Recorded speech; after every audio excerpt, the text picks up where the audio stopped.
It is unfortunate that many African countries and successive regimes in Africa have been unable to bridge the divide between the poor and the rich. There has been a governance issue, and this ties into the failure of leadership in many African states, where in the decade after independence, many of these African leaders were preoccupied with self-preservation at the expense of national development. If you think about countries like Zaire, presently known as the Democratic Republic of Congo, a country that is hugely gifted in terms of mineral resources, it's gifted in terms of culture, it's gifted in terms of human population, and so on, but which has been unable to pull itself from the morass of civil strife. And welcome to Just Africa, where we talk about Africa's business, economy, and development on Sook News Television. I am Omevi Idolor. Across Africa and around the world, millions of people wake up each day not knowing where their next meal will come from. Not because they are lazy, not because they lack dreams, but because the systems around them are simply not working. Extreme poverty is not just about income, it is about access to quality education, decent healthcare, stable jobs, electricity, clean water, and opportunity. And for decades, governments, global institutions like the World Bank and the United Nations, and development partners have rolled out programs, loans, grants, and policies aimed at lifting millions out of deprivation. Progress has been made, but not fast enough. And in some regions, the numbers are rising again. So the big question is not whether poverty exists. We know it does. The real question is, what must fundamentally change to end extreme poverty for good? Is it about better leadership and governance? Is it about creating millions of sustainable jobs for a growing youth population? Is it about reforming global trade systems that disadvantaged developing economies? Or is it about investing differently? So in women, for instance, in small businesses, in local industries, because ending extreme poverty is not just an economic goal. It is a normal test. It is about dignity. It is about whether growth translates into real improvement in people's lives. So today on Just Africa, we go beyond statistics. We examine the structures, the policies, and the mindset shifts required. If we are serious about ending extreme poverty, what exactly must change? And who must lead that change? This is a conversation, and we are going to have a beautiful guest, a very intelligent one, that will be joining us on the show to help us dissect this important topic. And right now we are joined by Professor Godwin Sinundu from Nairobi. He is an associate professor of literature at the University of Nairobi. He was a former guest professor, diaspora studies, Humboldt University of Berlin, and a research associate, University of the Witwatersrand, Johannesburg, advocate of the High Court of Kenya, and he has published in Migration and Development and consulted for International Finance Corporation, the government of Kenya, and IGAD in Kenya, Uganda, Sudan, Somalia, South Sudan, and Ethiopia. Hello, Professor Godwin. Welcome to Just Africa. Thank you. Thank you very much. How is Nairobi this afternoon? Nairobi is good. It's been raining a bit, but things are looking up in terms of, farmers getting to the field, people getting about their lives, and generally proceeding the way they have been before the rains. Oh, thank you very much. So we're talking about ending extreme poverty. So when we talk about ending extreme poverty, what, in your view, is fundamentally misunderstood about poverty in Africa? Thank you for that question. I think the biggest challenge for me is the metric that we use to measure poverty and what is considered extreme poverty what is also considered as a measure of emerging out of extreme poverty. You may recall that, global institutions, the Bretton Woods sisters, for example, consider anyone who lives below $2 as suffering from extreme poverty. But in much of Africa, a lot of people live their lives outside the capital measures of poverty and wealth. And so a number of these individuals may not have the actual access to the dollar. They may not have a huge spending capacity on a day-to-day basis, despite having other measures of value that are culturally accepted and which also enhance their standing in the eyes of the society in which they exist. A good example in Kenya would be the pastoral communities that have taken a bit of time before mainstreaming themselves in the capital economy. And yet they engage in livestock pastoralism that can be monetized and that can actually attract a lot of favorable measures if they were subjected to the same tools of measuring poverty. Okay. So for me, the fundamental problem is in terms of how we perceive poverty, which for the longest time has relied almost exclusively on indices of economics borrowed from the Western world and transposed upon Africa without much critical evaluation. So if we look at poverty from the African measures, how would you say that one is actually living on extreme poverty if we do not want to measure it with the Western standard? Well, what I'm saying is that there's a place for the Western standards in terms of measuring poverty. And that is particularly so when you look at the rapid rural-urban migration that happened in Africa from the 1960s onwards.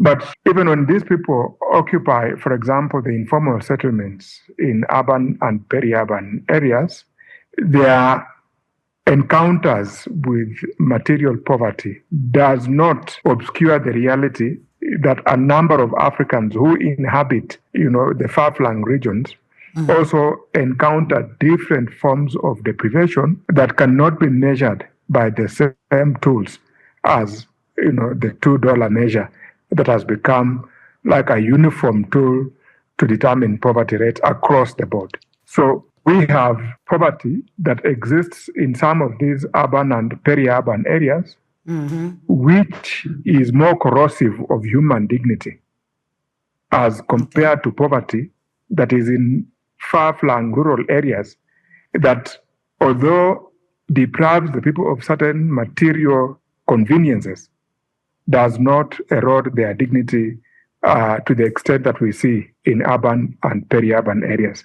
A good example is in many rural areas, though people may be poor, but they may not be destitute to the extent of spending lives on the streets, as we see in Nairobi, in Kampala, and other African metropolises.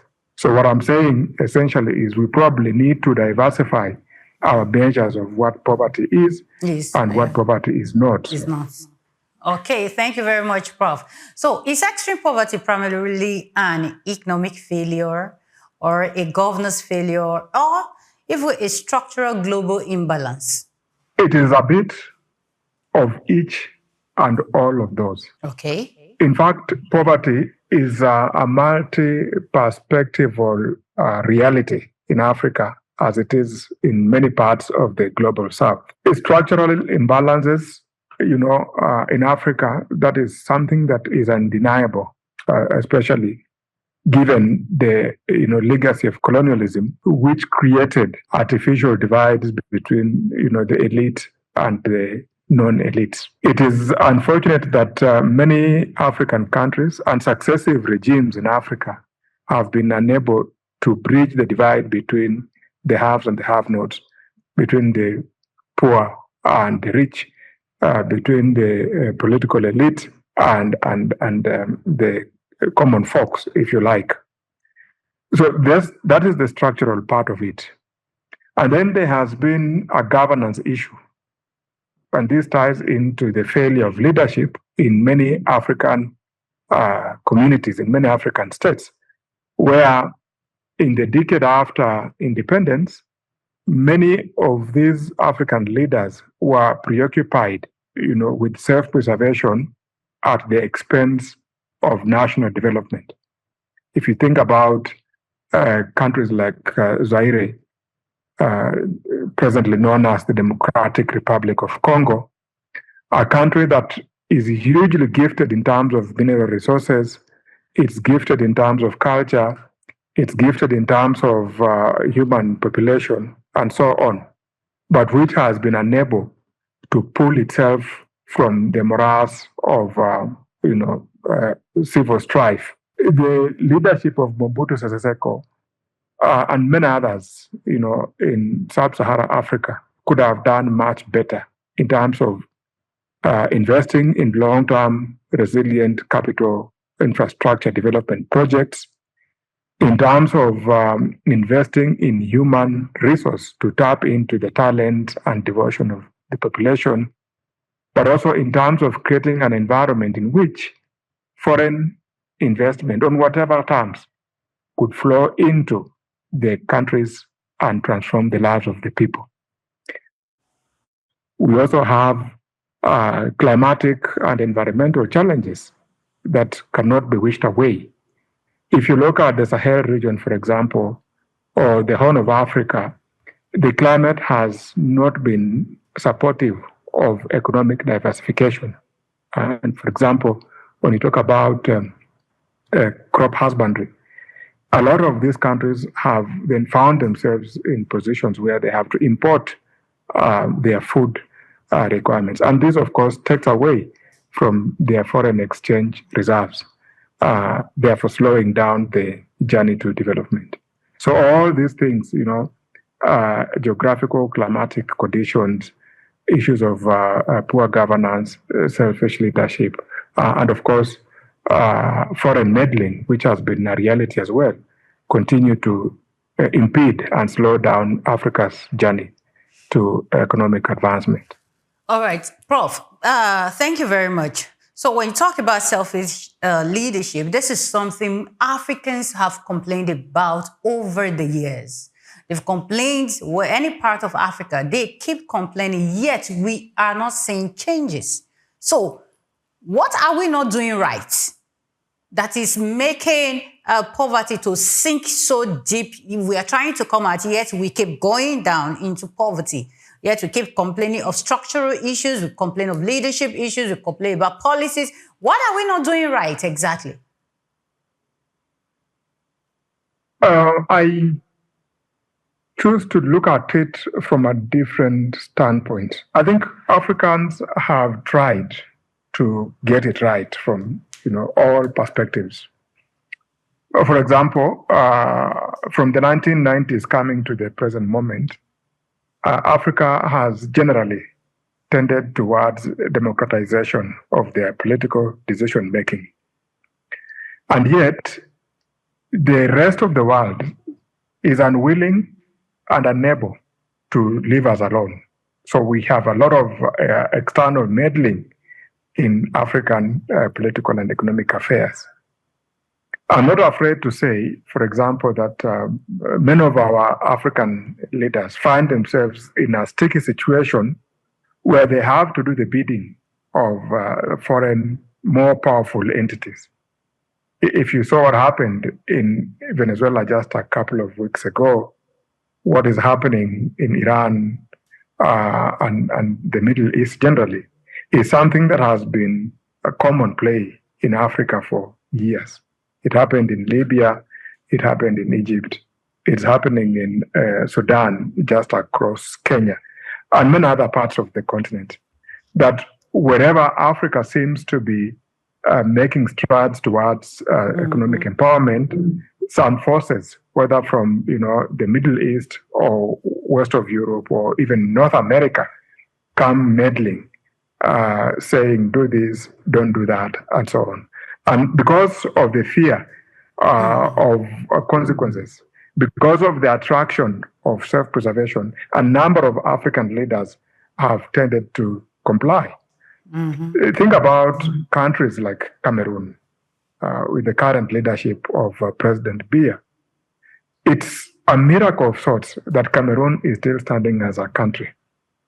Okay. If you saw what happened in Libya during the reign of Muammar Gaddafi, it seems to me that the West had not forgiven Gaddafi for preaching Pan-Africanist political organization. And so whether it is political meddling, whether it is economic sabotage, whether it is military incursions, Africa seems to be a playground for Western forces who continue to size each other up using Africa as their laboratory, politically, militarily, and economically. If you look at the Sahel region, the ghost of France continues to hover over all those countries. And it is not until recently that some of the young, more progressive leaders began to say, I think we've had enough of this. We therefore need to determine our affairs on our own, and we shall venture out regardless of how this turns out to be. So, to answer your question in a simple phrase, I would say Africa would make strides if Africa were left alone by European and North American forces, as well as, of course, Arab interests in the Middle East.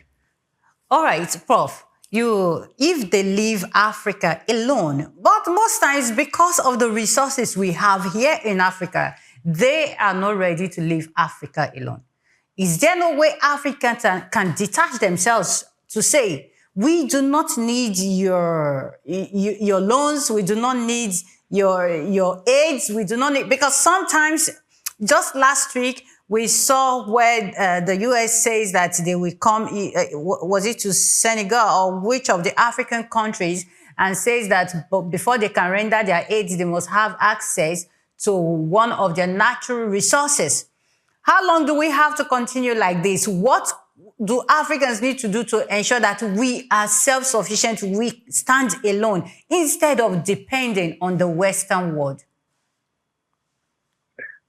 There are two ways that I can immediately think of. The first, of course, is to strengthen the regional economic communities in Africa. SADC, for example, East African Community, Economic Community of West African States, and so on. One way of doing this, of course, is to open up regional borders to ensure that the mineral resources create and benefit from market dynamics within the region before they are shipped overseas through bilateral trade agreements and similar arrangements. The world has for a long time demonstrated that there is power in regional unity. The European Union, for example, is just one of the most prominent indicators of just how far regions can advance if they unite as economic communities. In Africa, unfortunately, we've had more movement of goods and less of services. And that has made the divide and rule tactic a lot more devastating than it was, or that it would be if people could move freely. So that is one area that we need to find a way of facilitating greater movement of people, of goods, of services within Africa. It's a bit of a shame, for example, that Africans need stringent visa conditions to move from one end of the continent to the other. And of course, that slows down the mobility of ideas, the expansion of the market, the consumption of goods that are generated, and so on and so forth. So this has to change. Okay. The second thing is that Africans need to negotiate as one voice in terms of what they get from the global markets, whether it is mineral resources, the rare earths, for example, or agricultural produce, tea, coffee, cotton, cocoa, and so on. Africa can negotiate better so that they add value at source before they export to the rest of the world. And thirdly, which I think has begun to happen, Africa now needs to realize that there are opportunities in the East for more friendly terms of business engagement. Mm-hmm. For a very long time, close to 5-6 decades, Africa looked west almost exclusively. And they were, handed some very unfavorable terms of trade. How about taking advantage now of what China has offered, which is that a lot of the market products from Africa will now be free of tariff whenever they go to China. So all that they need to do is to ensure that it is not the good old raw primary resources, but something that has had some value add that leaves Nairobi to Guangzhou or leaves Lagos to China and so on and so forth. I think that can be done. So you have walked across Kenya, Uganda, Somalia, South Sudan, and Ethiopia. And many Africans, especially the younger ones, are moving out of Africa to other parts of the world because they want to escape poverty. How does migration reshape local economies? Does it deepen poverty or it actually reduces it?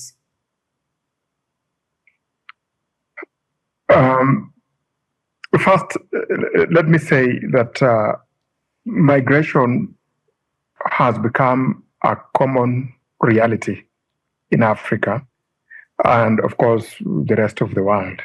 It's not a recent phenomenon and is not a one-off development, but rather something that has been with humanity for as long as time itself. In Africa, migration has had a devastating effect on our economies, partly because of a form of migration that many people do not remember. That is the issue of brain drain. That for the longest time, from the days of slavery up to the present moment, the brightest, the strongest, the most determined among us have either been shipped to the rest of the world by force or by being lured there. If you remember, during the colonial period, the rest of the world marketed itself as the head or capital of civilization, alluring images of Europe, attractive boulevards, cathedrals, and so on. And it was therefore natural for many Africans to want to have a share or a taste of those places. And then, of course, it goes back to the same old stories that because of many years of trial and error, because of many years of focused leadership, and because of many years of institution building, systems tend to work in many of these places. You know very well, if you save your money in a bank, you can access it whenever you need it. Mm-hmm. If you go to a hospital, you can get medical attention if you want. And if you have a difference of opinion, nobody will come after you on account of that. So, because these things have not been fully functional in Africa, the tendency has been that those who can actually migrate to other parts of the world. And this, of course, is directly triggered by political instability from the late 60s, the era of coups and counter-coups, economic, environmental challenges, for example, long drawn-out drought in the Horn of Africa, Northern Africa, the Sahel region, and unmitigated floods, for example, in southern parts of Africa, such as Mozambique, and so on and so forth. So in understanding African migration phenomenon, it is important to look at a set of factors that we call the push factors. Okay. Those things that are inherent in Africa as well as the pull factors. What is it, for example, that America, Britain, Canada offers our best brains to abandon their home countries in favor of serving those countries? And we can say that all these things account for that. Now, the net effect, of course, has also to be understood in terms of what Africa reaps from these migrations. For many African countries, foreign direct remittances contribute a significant percentage of their gross domestic product, and therefore is not all a loss. It is a question of balancing and saying, whereas we are getting this in exchange of the migration, we are losing that in terms of long-term, investment, in terms of labor, in terms of skill, in terms of talent, and so on and so forth. So this is something that I've seen in my travels across Africa. I've seen this in Senegal, where the Mediterranean is still attractive to young people. I've seen a lot of this even in South Africa, which ironically is itself very attractive to Africans from the northern part of the continent. And of course, invariably, it's the skilled personnel, it's the highly talented, it is also the young, in whom governments have invested a lot of financial and technical resources in the hope that these people would come back to grow the economies of their mother countries. But this is not happening. So Africa then begins to lose on both fronts.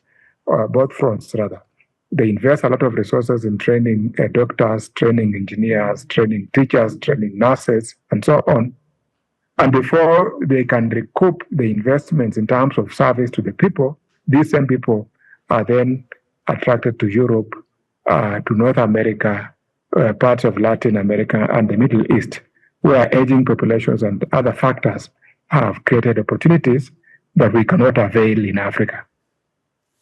All right, thank you very much, Prof. For time factor, there is a lot to ask, but I believe we're going to have this conversation again. But some people believe that those living the continent, those traveling to the Western world, always send money back home. And they believe that whatever that is coming back home is being used or is contributing largely to the economy of Africa. From your point of view, do you agree with that school of thought? Let me say this.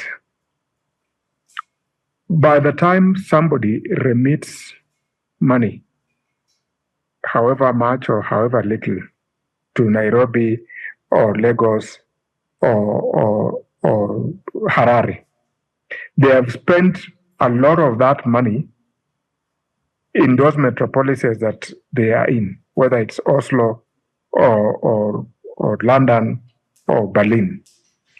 So, whereas a lot of these remittances do make a difference, my thinking is that the impact of the technical expertise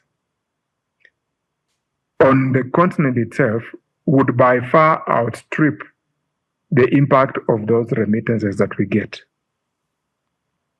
And this is important because when you look at some of the fundamental...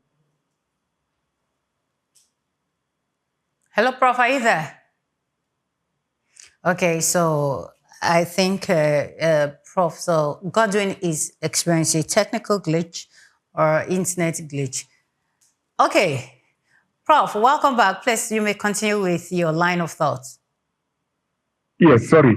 I was saying that, it would still be better for Africa if its workforce remained on the continent, because our fundamental problems of, poor infrastructure, poor service delivery, limited opportunities, and so on, would be addressed if our best brains were actually working on the continent.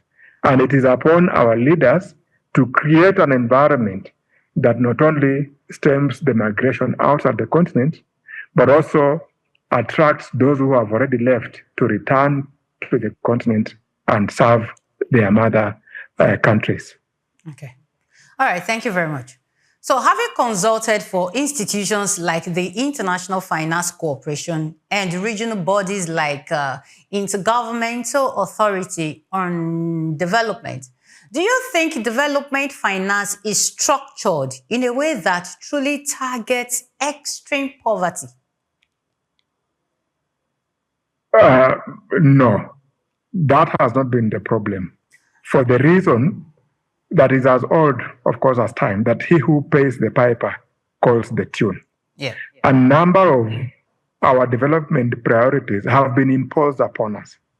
These are not organically growing economic development ideas. For example, for the longest time, a lot of African countries were sold the idea that certain crops are cash crops while others are subsistence crops. So we invested a lot of time in growing coffee, in growing sugarcane, and so on, at the expense of food crops. And that has reduced the variety of food crops available to common people in Africa. That has taken away a lot of their income, which goes back to import food instead of being funneled towards sustainable economic development projects and so on. If you look, for example, at the projects that we have consulted for in respect of the International Finance Corporation, it is projects of commercialization of agriculture, for example. Okay. Now, the average African does not need the mega projects for them to beat poverty. In fact, if you look at Europe developed on the back of cottage industries. The spinning rooms, the cheese making, the garment makers, and so on. Mm-hmm. Africa can develop on the same model. Okay. What we need to do is to generate local solutions to local problems underwritten by some funding of sorts. If we are getting the funding from the national government, for example, or global development partners, that funding should go to underwrite development ideas that have been thought through locally. We've seen a lot of this happening in Rwanda. We saw this happening in the Far Eastern countries where their development agenda was set by local brains in response to unique local challenges. What we've had in Africa for the longest time has been this concept of cultural isomorphism, where we borrow ideas from the West, transpose them in Africa, and try to implement them in ways that do not always work. If you look at political systems, for example, if you look at economic development models, that's another example. These have led to nothing but alienation and development progresses that are vulnerable to shocks of climatic and other political nature. Well, Prof, if these models that we have been working with have not been productive, they've not worked for the African system, why do we keep using them? It goes back to what we were saying, that African leaders are not their own selves in terms of decision making. I'll give you the example of what I want to call the Chinese phenomenon. When China made inroads into Africa, it was barely 20 years ago. But China has had a huge impact in infrastructure development in Eastern Africa, building roads, building stadia. In fact, they even built the African Union headquarters in Addis Ababa. At the same time, the same Africa has been getting into civil capital project contracts with the former colonial masters for over 50 years. There's very little to show for it. So if Africa needs to develop, it needs to sort of close ranks, African leaders close ranks, and then agree that they are going to speak with one voice. Okay. And this is something that President Cyril Ramaphosa of South Africa has repeatedly said, that as a continent, Africa cannot prosper if it allows itself to be divided along sectarian interests. Some looking west, some looking east. It can't work that way. Okay, so what needs to shift in global trade and finance for poverty reduction to be sustainable? Number one, Africa needs to leverage more on its resources. The resources that are harvested, in the Congo, harvested in Botswana, harvested in South Africa, and so on, have been going to the rest of the world on the cheap. I'm sorry I have to say this, but there's something that African leaders can learn from the current president of the US, Donald Trump. I mean, all sorts of things have been said about Trump, but to his credit, he has never deviated from the idea that he will put America first. Can African leaders vow with the same resolution and say they are going to put Africa first, or Nigeria first, or Kenya first, or Zimbabwe first?